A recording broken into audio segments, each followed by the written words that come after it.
உறவுகள் அனைவருக்கும் வணக்கம். கண்மணி இளமதி கிட்ட கெஞ்சுறாங்க.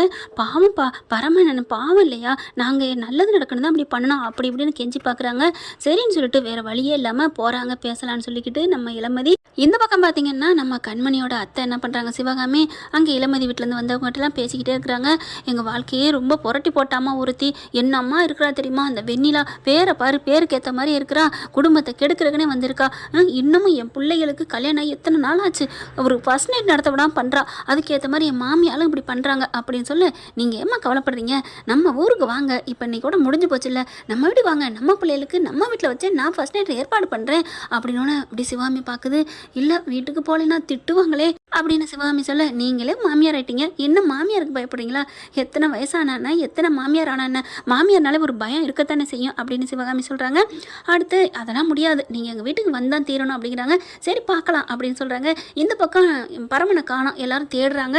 இளமதியும் தேடிடுச்சு, ஆளை காண, கண்மணிலேருந்து அன்புலேருந்து எல்லாம் தேடுறாங்க, காணோம். அடுத்து பார்த்தா கருப்புசாமி ஊர்வலம் வரப்போகுது அப்படிங்கிறாங்க. எல்லாரும் ஒதுங்கி இருந்துக்கோங்க, யாரும் வீட்டை விட்டு வெளியில் வராதிங்க அப்படின்னு சொல்கிறாங்க. அந்த நேரம் பார்த்து அன்பு என்ன பண்ணுறாங்க, பரமனை காணோம்னு சொல்லவும் தேடி போகிறாங்க. ஐயோ போக வேணாம் வேணாம் அப்படிங்கிறாங்க. என்னது வேணாம்மா, பாவம் என்ன ஆச்சுன்னு தெரியல, அவன் எங்களுக்காக உயிரை கொடுத்து எங்கள் உயிரை காப்பாற்றிருக்கான், நான் விட முடியாது அப்படிங்கிறாங்க. ஆனால் நம்ம பரமனை அந்த ஆட்கள் தாங்க ரவுடிங்க அடித்து இழுத்துட்டு போயிடுறாங்க, கொண்டு போய் இங்கே வச்சு அடிச்சுட்டு இருக்காங்க. அன்பு இங்கே பரமான்னு தேடிக்கிட்டே போகிறாரு. கரெக்டாக ஆள் சத்தம் கேட்குதுன்னு ஒளிஞ்சுக்கிறாங்க. கரெக்டாக அவர் முனவல் சத்தம் கேட்டுருது. அவங்க பார்த்துறாரு அடையாளத்தெல்லாம், இங்கே ஏதோ அடிதடி நடந்த மாதிரி இருக்கே அப்படின்னு சொல்லிட்டு கரெக்டாக பிடிச்சி குக்கு பத்தெல்லாம் பிடிச்சிடுறாங்க. அன்பு பிடிச்சி அடி நொங்கிறாங்க. என்ன ஆச்சு பரமா அப்படின்ட்டு அந்த ரவுடிங்கெல்லாம் ஓடிடுறாங்க. அதுக்கப்புறம் கூட்டிக்கிட்டு வராரு. இங்கே வந்ததுக்கப்புறம் அம்மா அப்படின்னு வராங்க. அப்படியே எல்லாரும் வந்துட்டு என்னாச்சு அப்படின்னு சொல்லிட்டு இருக்கையில இளமதியிலேருந்து எல்லாம் அப்படியே தவிப்போட கேட்குறாங்க. இந்த மாதிரி ரவுடிங்கெல்லாம் அடிச்சுட்டு இருந்தாங்க, நான் போய் காப்பாற்றி கூட்டியாந்தேன் அப்படிங்கிறாங்க. அப்புறமா ரொம்ப நன்றிப்பா அப்படின்னு பரம வீட்டு ஆளுங்க அப்புறம் கேட்குறாங்க. ஐயோ பரவாயில்ல, எங்கள் உயிரை காப்பாற்றலையா பரம மட்டும் இல்லைன்னா இந்நேரம் நாங்கள் என்ன இருப்போம் அப்படிங்கிறாங்க. அண்ணா விடுங்க, எல்லாம் நல்லதே நடக்கட்டும், இப்போ உடம்பு பரவாயில்லையே அப்படிங்கிறாங்க. மருந்து மாத்திரையெல்லாம் கொடுக்குறாங்க, ஒத்தடம் கொடுக்குறாங்க, சாமிக்கிட்ட போய் தீர்த்தம் வாங்கி கொடுக்குறாங்க. அடுத்து கருப்புசாமி ஊர்வலம் போயிட்டு வருது. ஊர்வலம் போயிட்டு வரும்போதே அப்படியே இவங்க ரெண்டு பேரையும் பார்க்குது. அப்படியே பார்க்குறாங்களா, அப்படியே நடுங்கி போகிறாங்க. ஒன்றும் சொல்லலைங்க. ஏன்னா இவங்க ரெண்டு பேரும் வரையில் கருப்புசாமி பார்க்குது, ஒன்றுமே செய்யலைங்க. நல்லவங்களை சாமி அடிக்குமா என்ன, அதைத்தான் இப்போ நினச்சி பார்க்குது. அப்படியே கையெடுத்து கும்பிட்றாங்க பரமனும் அன்பும். பரவாயில்ல ரெண்டு பேரும் வாங்க குறி சொல்கிறேன் அப்படின்னு சொல்ல எல்லாருமே வராங்க, எல்லாருக்குமே குறி சொல்கிறாங்க. அப்போ பரமனும் இளமதியும் நிற்கிறாங்க. எங்களுக்கு ஒரு நல்ல வாழ்க்கையை சொல்லுங்கள், எனக்கு ஒரு நல்ல வழியை சொல்லுங்கள், நான் தேடிக்கிட்டு இருக்கேன், அந்த ஆள் வேணும் எனக்கு அப்படி இப்படிங்கிறாங்க.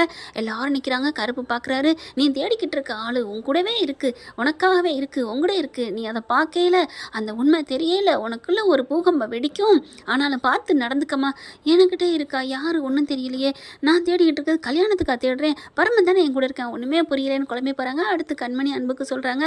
கண்மணி பார்த்தீங்கன்னா அப்படியே நடுங்கி போய் நிற்கிறாங்க. எனக்கு ஏதாவது சொல்லுங்கள் சாமி அப்படின்ட்டு. உனக்கு என்னம்மா சொல்கிறது, உனக்கும் கூடவே இருக்கேம்மா, உன்னை பிடிச்சது அதை நீ வீட்டை விட்டு விரட்டணும், வீட்டை விட்டு போனாலும் அது வீட்டில் இருக்கும், நீ வெளியில் வந்தாலும் அது உன்னை தேடி வீட்டுக்கு வரும், அதை நீ கழட்டி எறிஞ்சால் தான் உன் வாழ்க்கை நல்லா இருக்கும், அது இல்லைன்னா அவ்வளோதான், நான் ஒன்றும் சொல்ல முடியாது, ஆனால் கூடிய சீக்கிரமே உங்கள் வீட்டில் தொட்டில் ஆடும் கட்டில் ஆடும் அப்படிங்கிறாங்க. சிவகாமிக்கு புரிஞ்சு போகுது. அதுக்கப்புறம் எல்லாரும் குறி சொல்லிடுறாங்க. வந்துடுறாங்க. வந்ததுக்கப்புறம் அன்பு கண்மணி சிவகாமி, என்னம்மா இவங்க என்னென்னமோ சொல்கிறாங்க, விடுப்பா எல்லாம் நல்லது தான் நடக்கும் அப்படிங்கல. இங்கே பரமும் இளமதி எல்லாரும் கிளம்புறாங்க. அப்போ சிவகாமிகிட்ட அந்த அம்மா பேசுது.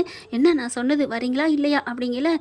இல்லை நான் அன்பு கண்மிட்ட கேட்கணும் அப்படின்ட்டு கேட்குறாங்க. அவங்க என்ன பண்ணுறாங்க, பரமண்ணே எங்கள் அண்ணே, நான் போவேன் கண்டிப்பாக, நம்ம வீட்டுக்கு அவங்க வீட்டுக்கு போயிட்டு வருவோம், எங்கள் உயிரை காப்பாற்றினவங்க, அவங்க ஆசையை நிறைவேற்றணும் அப்படின்னு கண்மணி சொல்ல சரின்னு சொல்லிட்டு எல்லாரும் கிளம்புறாங்க. அவங்க வீட்டுக்கு போயிட்டு நல்லா ஜாலியாக என்ஜாய் பண்ணுறாங்க. சாப்பாடு கொடுக்குறது என்ன அப்படி இப்படின்னு தடபுலாம் நடந்துட்டுருக்கு. மறுபடியும் என்ன பண்ணுறாங்க, நைட் ஆயிடுது. நைட் ஆனதுக்கப்புறம் உங்களுக்கு நாங்கள் ஃபர்ஸ்ட் நைட் ஏற்பாடு பண்ணியிருக்கோம்ப்பா அப்படிங்கிறாங்க இளமதி வீட்டில். என்னது எங்களுக்கா ஃபர்ஸ்ட் நைட்டா? ஆமாம், ஏன் எதுக்கு இப்படி அதிசயமாக கேட்குறீங்க? இல்லை எங்களுக்கு ஃபர்ஸ்ட் நைட் நடக்கலன்னு உங்களுக்கு எப்படி தெரியும்? எப்பா உங்களை இங்கே கூட்டியாக இருந்திருக்குதே அதுக்கு தாப்பா, என்ன சொல்கிறீங்க அப்படின்னு அம்மாவை பார்க்குறாங்க. அப்படியே தலையசைக்கிறாங்க சிவகாமி. நான் தான்ப்பா எல்லாம் சொன்னேன் அப்படிங்களம்மா. என்னம்மா விடுப்பா, ஏன் உனக்கு வேணாமா? சரிம்மா இளமதி நாங்கள் எல்லோரும் கிளம்புறோம், அவனுக்கு என் பிள்ளைக்கு வேணாமா, கண்மணி வாமா அப்படின்னு சொல்லிட்டு கூப்பிட்டு எந்திரிக்க. ஐயோ அம்மாம்மா அப்படிங்களா, அதெல்லாம் முடியாதுடா அப்படின்னு போகிறாங்க.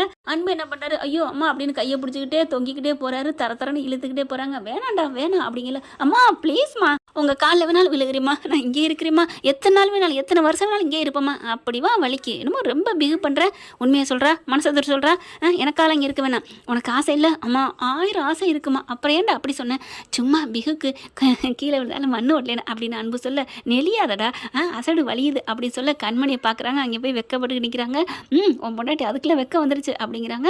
அப்புறமா கொஞ்சமாக பூ பழங்கள் பத்தி ஊதுபத்தி எல்லாம் வச்சு ஃபஸ்ட் நைட்டுக்கு ரூமுக்குள்ள அனுப்புகிறாங்க. பாலை கொண்டே கொடுத்துட்டு அதுக்கப்புறம் வேற என்ன, அவங்க 2 பேரும் சந்தோஷமாக உல்லாச வாழ்க்கைக்கு போகிறாங்க. இந்த மாதிரி நடந்து வீட்டுக்கு வந்தால் வெண்ணிலா வயிறு எரியுமா எரியாதா, வெண்ணிலா கண்டிப்பாக தண்டனை கிடைக்குங்க. பார்க்கலாம் ஃப்ரெண்ட், இப்படி போனால் நல்லா தானே இருக்கும். தேங்க்யூ. இந்த வீடியோ உங்களுக்கு பிடிச்சிருந்தா தயவு செய்து லைக் பண்ணுங்க. இன்னும் அப்டேட்ஸ்க்காக சேனலை சப்ஸ்கிரைப் பண்ண மறக்காதீங்க. நம்ம கிட்ட இருக்க எல்லா சேனல்ஸோட லேட்டஸ்ட் வீடியோ அப்டேட்ஸ்க்காக மேல ரைட் சைடுல காட்டுற லிங்கை கிளிக் பண்ணி வாட்ஸ்அப் குரூப்ல ஜாயின் பண்ணுங்க. உங்களிடம் விடைபெறுவது நான் உங்கள் மெஹர்.